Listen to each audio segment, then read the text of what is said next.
How's it going, YouTube? This is Mr. Scrubbert coming at you from Missouri, near Fort Leonard Wood, because I'm currently in training. But I did happen to get my hands on a little something that is pretty cool to me.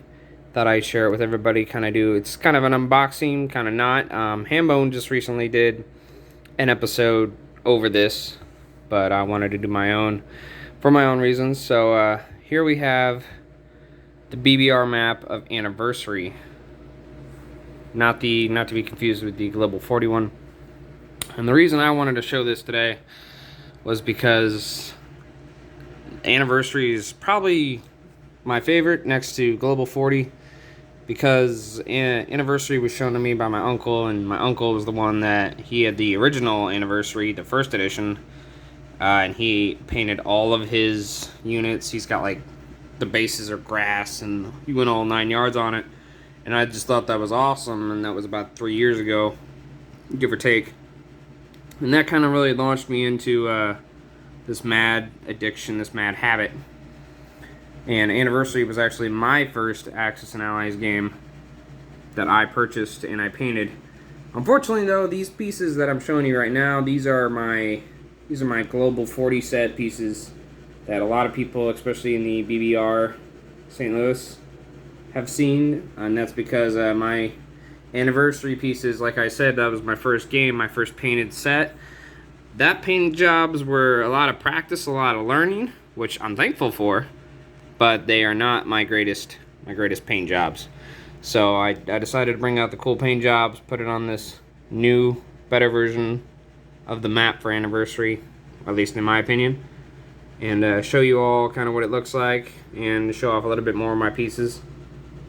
These, I did use the industrial factories from my Anniversary game, however, because I like them better, especially for Anniversary.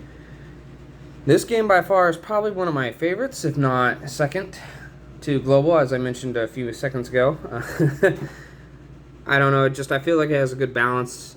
You can do a lot of things with it. It has the 41 and 42 setup.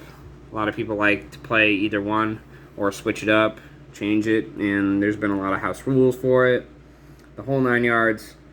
I like it because it has that really good middle ground between being a giant game and a huge, like a minor one, like a small map like Zombies or 41. It just kind of, it's that middle ground. It's perfect, kind of a perfect set. So not Egypt there, but the only thing different, if some of you are wondering, is when I got the map file, the only thing I added, I know it's copyright, I'm not gonna sell it or anything. The only thing I did is I added some of the neutrals to the roundels to the neutral territories, because I just, I like that extra flair. Erie's up there, Sweden, Switzerland, Spain, Turkey. I personally like the Turkey's square roundel. Same with Poland, although Poland's not in this, it's in Global 36. I like the square ones more than I like the round ones, because round ones are kind of generic in my opinion. Over here I added the neutrals, because it's broken up into to 3 small territories. I kind of just, with which ones are kind of in each one, I just added them in there. But yeah, let's see, what else can I talk about? I'm not really going off of a script or anything right now, which I should be, but I got done all day and hanging out with some family over in Springfield, Missouri, and I got this back this evening. Decided to set it up so I could show you all. I might play a quick game tomorrow by myself, see how it goes, see if I can get done pretty quickly or get to a closing point.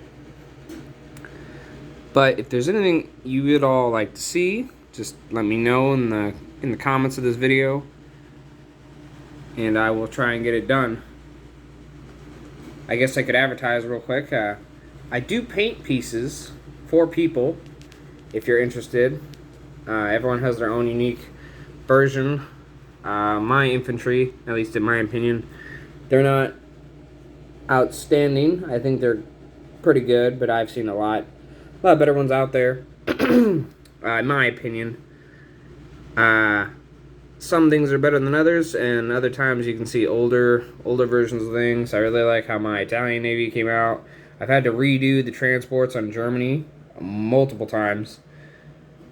I swapped out the skinny subs for the big super subs because they're just easier to grab, and I prefer them a lot better when playing games.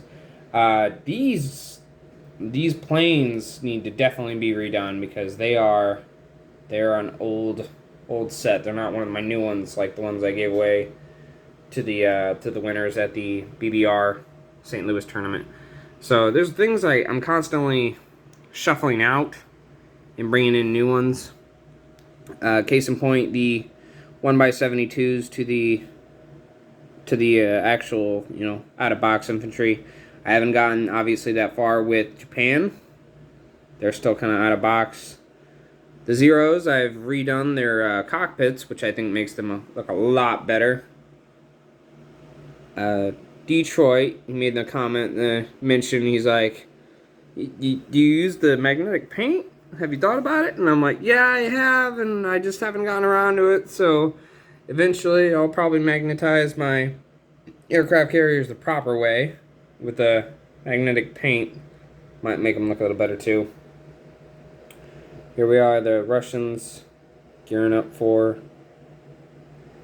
I didn't actually have that many units or that many individual infantry, so I just trying to make it look cool, but I actually don't have that many. So in bigger piles, like, the 4 up there in Poland, I had to chip out, but I'm trying to make it look as spread out as possible that I can make it look cool. I saw recently on the Axis and Allies page, someone brought up to mention if I use NOs, or, he asked the general question to everybody, if they use NOs for Anniversary. I personally, I like the NOs. I'm not sure they favor one side or the other more.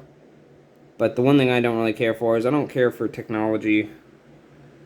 I don't like the random, the technology is fun, but I don't like how it's randomized, and especially in Anniversary, how, high-paying nations like the United States and Germany, they can get the chance to buy all this technology, but these smaller nations can't. So, I don't know, it kind of seems unfair, and it's randomized, so you could get, as Russia, you can get jet fighters, and that just doesn't make much sense to me. It's not really fair, so I usually rule out technology when it comes to Anniversary, and I just play solely with national objectives and base out of the box units.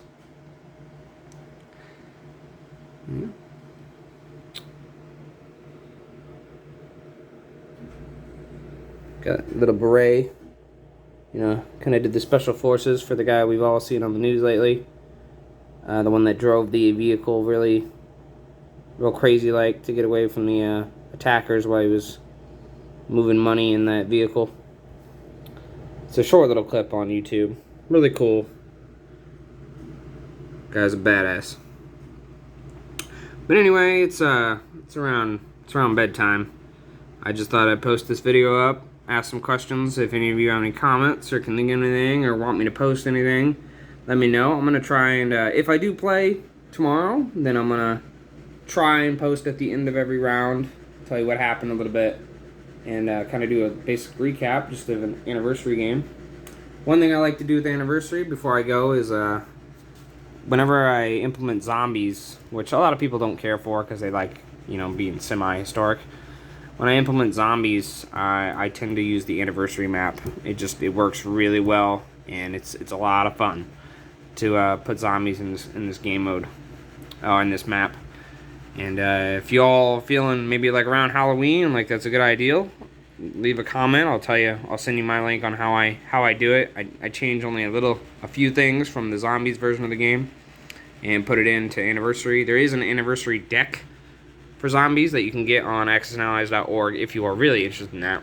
But that's kind of the last thing I just wanted to leave you all with. This video is going on about 10 minutes, and I don't want to get it to go too far. I've kind of felt like I've zoomed around the map plenty, just kind of talking to myself. So yeah. Well, again, thanks for checking out my video. Sorry if I rambled a lot. this is Mr. Scrubbert signing off. Hope you all are having a great beginning of May, end of April. And just keep on. We got summer coming on. Hopefully some of these, we can all start going to everybody's barbecues and rolling dice more and getting to hang out a lot more. So I hope this all brings you a little happiness. And us Axis and Allies players, we're not dying off. And we're definitely coming in with strength. This game keeps going and going. So this is Mr. Scrubbert signing off.